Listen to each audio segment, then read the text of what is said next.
ministro Sturzenegger cruzó mal al gremialista, al sindicalista de Aerolíneas Argentinas Pablo Viró, tras amenazar fuertemente al gobierno de que si sigue jugando con sus cartas fuertes, van a ir a una medida de fuerza todavía más tremenda, ¿no? Es tremendo esto, como un solo tipo le puede cagar la vida a miles y miles de personas así como si nada. Lo vimos en el paro del otro día, hicieron un paro de 24 horas y más de 37.000 personas que fueron afectadas, 37.000 personas que necesitaban viajar urgentemente o no, pero le arruinaron el día. Y es hora ya de ponerle un stop a esta gente que se piensa que pueden hacer lo que quieren y que Aerolíneas Argentinas piensan que le pertenecen a ellos. No, flaco, Aerolíneas Argentinas es de todos los argentinos. Y porque se te cante no podés hacer un paro y cagarle la vida a muchas personas. Y de acá agradezco personalmente al gobierno, porque esto no lo tomó de iniciativa ningún otro gobierno, de declarar el servicio aerocomercial como servicio esencial. Es decir, que cuando haya días de paro se va a tener que hacer el mínimo 50% del servicio. Así que bien por el gobierno que ha tomado esa iniciativa política, que ningún gobierno tuvo los huevos de hacerla. Hay que estar muy atentos cómo va a reaccionar este tipo tras declarar al servicio aerocomercial como servicio esencial. Capaz que le pasa, no sé, por donde no se ve el sol,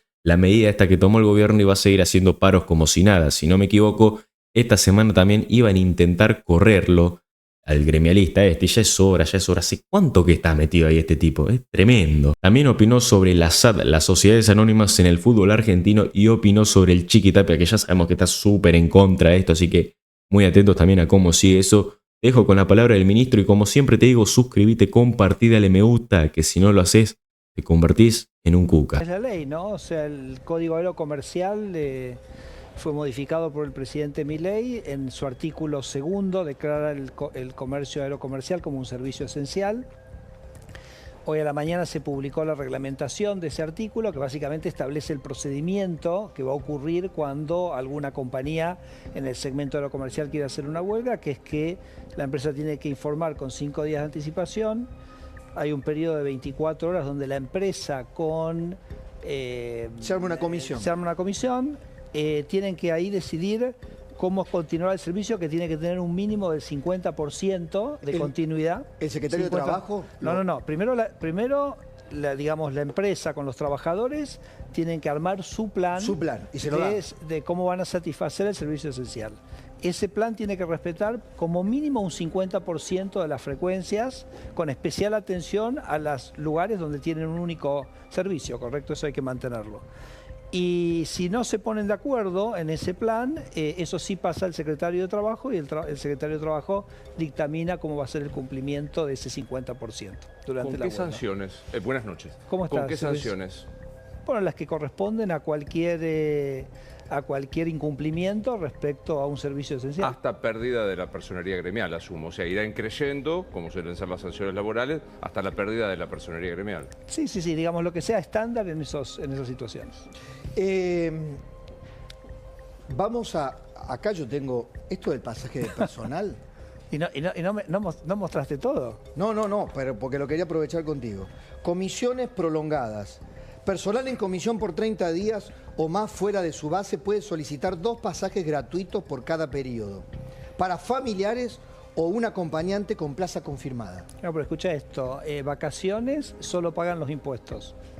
O sea, la familia de un empleado de aerolínea se va de vacaciones, pagan solo los impuestos. Pero mira esto. Digo, me sonrío porque voy a lo que dice Luis, ¿no? O sea, si vos sos una empresa privada y querés regalarle a tus empleados y darles tu promoción, fenómeno, me parece espectacular, genial que lo hagas. Ahora, si lo vas a hacer a costa del contribuyente, claro, si sos una empresa que digamos, pierde una dinero. cosa que casi, te diría, es escandalosa y casi como que da... Uno no entiende cómo realmente le da la cara, te tengo que decir. O ser sincero y decir... Pero ¿qué te digo? Los jubilados de aerolíneas tienen pasajes ilimitados, pagando solo el 10%. ¿Jubilados? Ilimitados. Acá está, pasaje con pago del 10%, sujeto a espacio, cantidad ilimitada para titular y acompañante. La clase y la vigencia depende del cargo o categoría del titular. Entonces, antes de jubilarse. Yo lo que digo es, digamos, porque hay empresas públicas y empresas públicas. Si vos le decís a Ferrocarriles Argentinos, no te podés tener aumentos salariales, ¿qué te va a decir el presidente de Ferrocarriles? Dice, bueno, déjame poner la tarifa que yo quiera poner. Se puede entender. ¿correcto? Que le cueste llegar a un equilibrio si el gobierno le está diciendo a su vez quiero que la tarifa sea baja. Ahora, Aerolíneas puede cobrar el precio que quiere, trabaja en un mercado totalmente competitivo, o sea, puede manejar su política comercial. Entonces, no puede, digamos, si decide no manejar esa política comercial generando un déficit, no puede, para generar y fomentar y pagar estos beneficios, no puede venir a pedirle al contribuyente. Entonces, por eso el gobierno dice, por eso dice Viró, sí, es muy duro. ¿Pero por qué es muy duro? Porque no le podemos pedir al contribuyente, porque te hago un pequeño twist a lo que vos dijiste, Luis, que es lo siguiente. El dueño de esta empresa, en realidad ni siquiera es el Estado. Son todos los argentinos, entonces son todos los argentinos los que están pagando estos privilegios. Entonces el gobierno dice, no señores, para pagar estos privilegios, no. Pero aparte digo, hay algo no sincero. Yo digo, gano 100, mi sueldo es 100, muestro el recibo de sueldo. Sí. Si tengo todos estos beneficios, tengo que reconocer que tengo un adicional del sueldo, porque digo, si no empezamos a decir, quiero que de paso pasamos del 70% de pedido de recomposición salarial al 30%. ¡Wow! Hay digamos, que hay un número que se hizo mal, pero digo, el salario no es el recibo de sueldo, son todos estos beneficios. Esto pasa en cualquier empresa privada. El que laburó alguna vez en una empresa privada sabe que te dan adicionales y se consigan parte del sueldo. Déjame contarte algo que no sé si lo tienen ustedes muy presentes o no. Brasil tenía una empresa estatal que se llamaba Varig. Sí, claro. ¿Ustedes se acuerdan quién cerró Varig? Lula. Y Uruguay tenía una empresa estatal que se llamaba Pluna. Pluna, claro, ¿cómo no? ¿Y se acuerdan quién cerró Pluna? Pepe Mujica. ¿Okay? Entonces, O sea, no es una cuestión ideológica. No es ideológica, pero además hay una cosa. ¿Por qué Lula y Mujica? Digo, porque que no nos venga a correr Viró con el tema ideológico de esto. Una empresa de aerolíneas, en realidad, ¿qué segmento de la población lo usa? En general, el segmento de población de mayores ingresos. Con mayor poder adquisitivo. Gracias a Dios con las low cost, etcétera, ahora Aerolíneas... Hubo gente que viajó por primera vez. Aerolíneas lanzó, digamos, una franja en la noche. ¿Sabes por qué lanzó? ¿Sabes por qué? Porque Aerolíneas bloqueaba los slots en el aeropuerto. Tenía aviones parados de 20 horas, bloqueándole a la competencia el acceso al aeropuerto. Por eso se hizo el Palomar, porque Aerolíneas tenía bloqueado. Entonces el nuevo secretario de Transporte, Franco Mogueta, está haciendo un trabajo espectacular, le dijo a Aerolíneas, vos no puedes tener acá un avión parado, bloqueándome en el aeropuerto más congestionado de Argentina, en el pivot del mercado de la comercial de Argentina, vos me agarrás un slot y me lo tenés parado. Entonces, le saca los slots a Aerolíneas, no para que no los tenga. Los slots, ¿qué son? Los estacionamientos, lo digamos como un permiso de estacionamiento. No para que no los tenga, simplemente para que no bloquee la competencia. Claro. Y entonces le abrió 7 slots a JetSmart, le abrió 7 slots a Flybondi. Aeroparque funciona totalmente, no es necesario el Palomar, pero a ver, entendemos, digamos, el nivel de locura. A ver, Federico, la guerra de guerrilla que le hicieron a LAN. A LAN, sí. Que se terminó yendo de la Argentina porque lo asfixiaron. Y esto fue en complicidad con el gobierno Yo tengo nacional. un teorema, yo tengo una cosa que se llama el teorema de la empresa, la imposibilidad de la empresa pública. Y el teorema dice que tu regulación en un sector, la calidad de la regulación en tu sector, es inversamente proporcional al tamaño de tu empresa pública en ese sector. Porque claro, porque en toda cualquier economía vos querés que el que regula una industria esté separado de los participantes de la industria, entonces que pueda regular con un sentido social y de competencia y de beneficio del consumidor. Ahora, si vos sos dueño de la empresa, el regulado es el regulador. Y entonces pasan estas cosas donde vos tenés una empresa que termina en algún sentido perjudicando la posibilidad de competencia. Una última aerolínea, poneme la placa de Viró. Cuando ellos, digamos, amenazan, esto se va a poner peor, el conflicto se va a poner peor. ¿Están preparados para eso en el gobierno, crees? Sí, porque es un convencimiento absoluto de que vos no le podés pedir al contribuyente para financiar estos privilegios. Yo le digo al señor Viró que nos diga, ¿los empleados y aerolíneas están dispuestos a tomar la empresa? Si se le transfiriéramos, hacerse cargo de la empresa. Entonces, en vez de decir, de asustar, dice, bueno, sí, que diga, nosotros estamos dispuestos a hacernos cargo de la empresa. Me gustaría escuchar eso. Ojalá que no, porque yo tengo un afecto emocional y creo en las líneas de bandera. Pero planteaste Varig, planteaste Pluna, podemos llegar a Italia, que era una mega...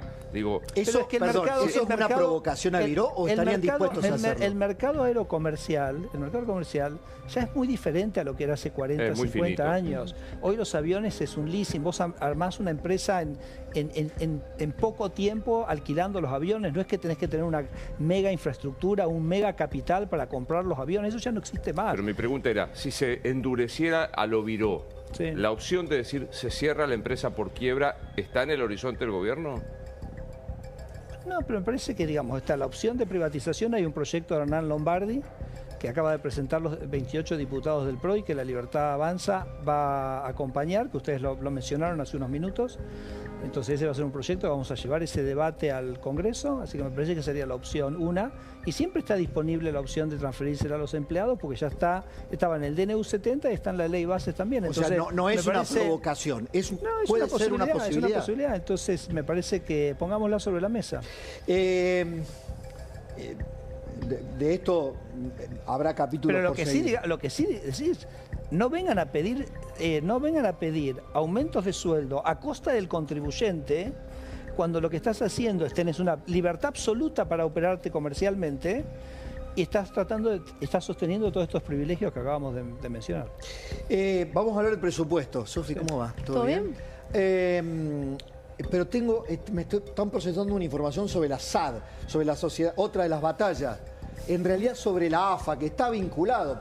Se politizó todo el tema, Chiquitapia, la SAD, todos los dirigentes del fútbol que se muestran proclives a las sociedades anónimas deportivas, están en la mira, aparentemente. Fasi, ahora en este último fin de semana, Sebastián Verón, ¿no? Con Estudiantes de La Plata. Ponémela ahora, dale, ya que estamos, y pasamos al presupuesto. No, y te hago un comentario sobre esto. Luis, a ver. Hay una decisión en este momento de democráticamente tener lista única. Se ha presentado la única lista de candidatos para el Comité Ejecutivo de la AFA por el periodo 2028 y ahí van a reconocer la foto a todos personajes de la renovación futbolística. Toda gente nueva, joven, caras jóvenes, con ideas absolutamente innovadoras. Chiquitapia en el medio. ¿Quién me dicen que está como... ¿Quién me decía que estaba... A ver, miembros titulares, ¿quién? Vicepresidente Juan Román Riquelme. Mira. Sí.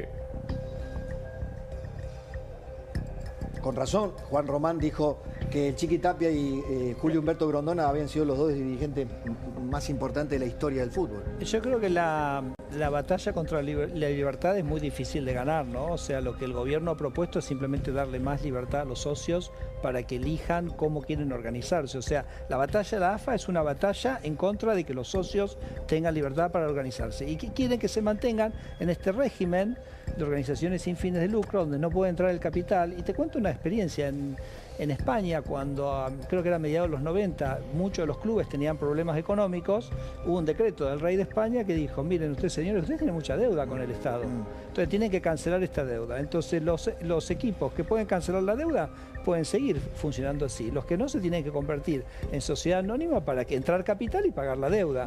Entonces digo, Javier nunca va a hacer una cosa así, porque Javier todo lo que hace es, siempre no es obligar, sino dar más libertad que la gente pueda elegir. Pero sí quiero poner sobre la mesa que hay un tema también fiscal acá.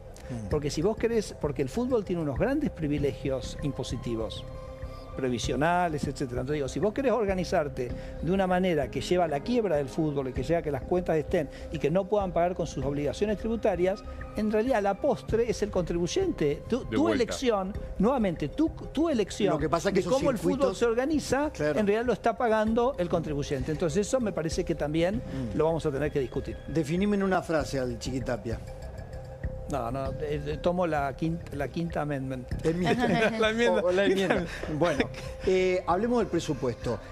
Ayer tuvimos una mesa acá, digamos, entendimos que lo que presentaba el presidente no eran los números del presupuesto, era un concepto. Una regla técnica. Sí. Cómo calcular a partir de ahora el presupuesto en base, primero, a los ingresos que se tengan para cumplir con las obligaciones. Y en función de eso, después ver si se pueden bajar impuestos y cómo se administran los recursos.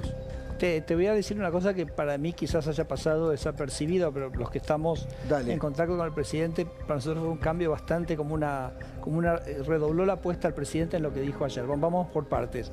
Punto número uno, hay un convencimiento, todo lo que se gasta se paga. Entonces la mejor manera de bajarle la carga al contribuyente es bajar el gasto, ¿okay? Porque repito, él lo dijo muy claro, o se paga con impuestos, o se paga con inflación, o se paga con impuestos futuros. No hay almuerzos gratis. No hay almuerzos gratis. Entonces si vos realmente decís cómo quiero bajarle la carga tributaria a la Argentina tenés que bajar el gasto. Por eso yo digo a los empresarios, no nos pidan baja de impuestos, pídanos baja de gasto. Esa es la manera que vamos a poder bajar los impuestos. Y de hecho lo ves que, por ejemplo, el presupuesto que acaba de presentar el ministro Luis Caputo, por ejemplo, ya hay un impuesto que no está más, que es el impuesto país, pero se mantiene el equilibrio fiscal. Entonces, ¿eso cómo se logra? Se logra bajar el impuesto país porque el gobierno hizo el esfuerzo para bajar los gastos y con equilibrio fiscal uno puede empezar a bajar los impuestos. Por supuesto que también se bajó, 2,5 puntos de emisión monetaria, que es básicamente una baja de inflación. Pero te digo dónde está para mí, si me permitís, lo que dijo diferente es... Uno puede decir, el Congreso, ¿qué venimos diciendo nosotros? El Congreso, si quiere hacer un gasto, nosotros vamos a vetar cualquier proyecto que no venga con su financiamiento. Ah, lo tenemos eso. O sea, interesante porque para que ilustrar lo que estás diciendo como concepto. Mirá. El político sabe perfectamente que cuando aumenta el gasto público le está poniendo la plata en un bolsillo a la gente para sacarle el doble por el otro bolsillo. Por eso vetamos el proyecto de aumento del gasto público que sancionó este Congreso y por eso vetaremos todos los proyectos que atenten contra el equilibrio fiscal. El único contexto en el que aceptaremos discutir el aumento de un gasto es cuando el pedido venga con una expresa explicación de qué partida hay que reducir para cubrirlo. Si no es así, será vetado. Paralo ahí, porque pusiste justo la parte donde hay un cambio. ¿Qué veníamos diciendo nosotros? Si el Congreso quiere gastar, tiene que decir cómo lo va a financiar, ¿ok? Por ejemplo, puede decir, gasto más, bueno, y pongo la cara y digo, lo financio de esta manera. Pero el presidente dijo otra cosa, dijo, no, eso tampoco es aceptable. Porque fíjate cómo lo dijo, si vos querés aumentar un gasto, no vale que me digas qué impuestos vas a subir, porque no quiero que subas los impuestos. Me vas a tener que decir qué gasto vas a bajar. Claro. ¿Se entiende? Sí, Entonces sí, ya no está más siquiera sobre la mesa cuando se presenta este presupuesto que el Congreso diga gasto más, cobro más impuestos. No, vos querés gastar más en algo, baja gasto. Me tenés que bajar otra cosa. Sofi. Entonces eso es consistente con la idea que tiene el presidente de ir bajando el peso del Estado sobre la economía. Pero por ejemplo, no es para que suene una chicana, pero cuando salió el decreto que le aumentaba en 100.000 millones de pesos el presupuesto de la CIDE, está bien, no es mucho, pero ahí tampoco hubo en ese decreto de dónde iba a salir para financiarse esa plata. No, porque eso eran partidas que ya estaban en el presupuesto y que simplemente se reasignaron, claro. ¿Del presupuesto del año pasado? Claro, del corriente. A mí me sorprende el presupuesto que marca un modelo. Sí. El primero, el que acaba de decir, que creo que finalmente hemos aprendido, incluso los ignorantes de la economía, no se puede gastar más lo que sea. Pero después se dice, se tiene en cuenta defensa, seguridad y una mención a UH. Salud, educación, ¿no son prioridad como defensa y seguridad? Sí, son prioridad. Igual recordá, Luis, que la salud es primordialmente una tarea de las provincias, ¿no? O sea, la salud está descentralizada en las provincias, nos parece que estamos de acuerdo con ese concepto federal, o sea, es básicamente una tarea de ordenamiento y digamos, de alguna manera de direccionamiento del sistema, pero la provisión, tanto la educación como la salud, son evidentemente tareas del sector de las provincias. A mí no me queda claro el tema obra pública. ¿La van a hacer las provincias, la obra pública? ¿Y de qué manera? Porque hasta ahora la intervención en sostener las rutas no está muy claro. Aunque ayer me decía el secretario de Hacienda que hay una partida específica para eso. Para rutas nacionales, por ejemplo. Para rutas nacionales, obviamente. Mira, Javier vino con el mensaje fuerte del recorte de la obra pública. Me decía, el ministro Caputo me decía, mira esto, me dice, mira lo que encontramos acá. Me dice, mira, acá tengo un préstamo del BID y del Banco Mundial de $1.000 millones para alcantarillas. Entonces, la alcantarilla es una obra que tiene que hacer el gobierno nacional. No ¿Sabe parece. el gobierno nacional dónde hay que hacer? Entonces, en realidad, nos dimos cuenta que lo que estaba montado bajo el paraguas, bajo el nombre de obras públicas, era una gran manera de transferir recursos del Tesoro Nacional a las provincias. ¿Y sabes qué? Había en el Ministerio de Obras Públicas una unidad básica de la Cámpora que iba recorriendo ciudad por ciudad vendiendo esa obra pública, ¿me seguís? Ya sea por favores políticos o vaya a saber de qué otro tipo. Entonces, ¿cuáles serían las obras públicas nacionales? La hidrovía, podés pensar en las rutas nacionales, quizás. Sí, la autopista Córdoba-Rosario. Lo que Argentina había montado como una estructura de obra pública, en realidad ocultaba un mecanismo de transferencia de la nación a las provincias que era un vehículo de corrupción, tanto, digamos, en cómo se otorgaban las obras, el presidente ha hablado, ¿no?, de la Cámara Argentina de la Corrupción, pero también, digamos, en los favores políticos que se vendían para, digamos, canalizar esa obra. Entonces, eso no tiene sentido mantenerlo, creo que nunca lo tuvo, en un gobierno honesto y que quiere cuidar los recursos públicos, y esas obras las tienen que hacer las provincias y las municipalidades. ¿Le sacaron un peaje a los moyanos? A los camioneros, ¿qué fue lo que le quitaron el Linti y Ruta? Sí, en realidad fue hoy el Ruta y el Linti ahora viene en unas semanas, pero nosotros creo que todos hemos escuchado acá que es más caro mover un contenedor de Mendoza a Buenos Aires. Eso es más caro que llevarlo de Buenos Aires a Rotterdam, ¿correcto? Eso lo hemos escuchado todo el tiempo. Sí. Entonces, cuando vos te pones a ver, digamos, la regulación, porque digo, es casi escandaloso, claro, vos ves todos los sobrecostos que tenía el transporte de cargas, bueno, entonces te das cuenta por qué eso ocurre. Pero esos son costos que nos sobrepusimos, nos impusimos a nosotros mismos. Claro, entonces, costos que eran un negocio para alguien. Bueno, sí, como siempre. Entonces, acá nosotros hicimos dos cosas en el decreto que salió hoy, publicado sobre Ruta. El primero es el siguiente. Vos el Ruta es un registro único de transporte de automotor, un registro que vos tenías que sacar para mover carga. Sí. Para todo vehículo que tuviera una carga mayor de 700 kilos. Por eso en Argentina, fíjate el absurdo al que se llega, que las camionetas en Argentina son de doble cabina. Claro. ¿Por qué? El único lugar en el mundo. Porque si son doble cabina son autos. Claro, no son considerados. Entonces no son considerados de carga, ¿ok? Entonces un número nosotros llevamos de 700 kilos a 3.500 kilos, con lo cual liberamos a toda la industria de la fletería y del transporte liviano de este incordio. Este incordio, para que te des una idea, había 120 centros en Argentina a la cual la gente tenía que ir. Se hicieron 150.000 trámites el año pasado. Los transportistas pagaron 500 millones de pesos para hacer estos trámites, que a veces duraban 70 días, con lo cual vos podías tener el camión parado 20 o 30 días con un costo económico. Vale. Imagínate, o sea, ahí ya aumentaste 12% el costo.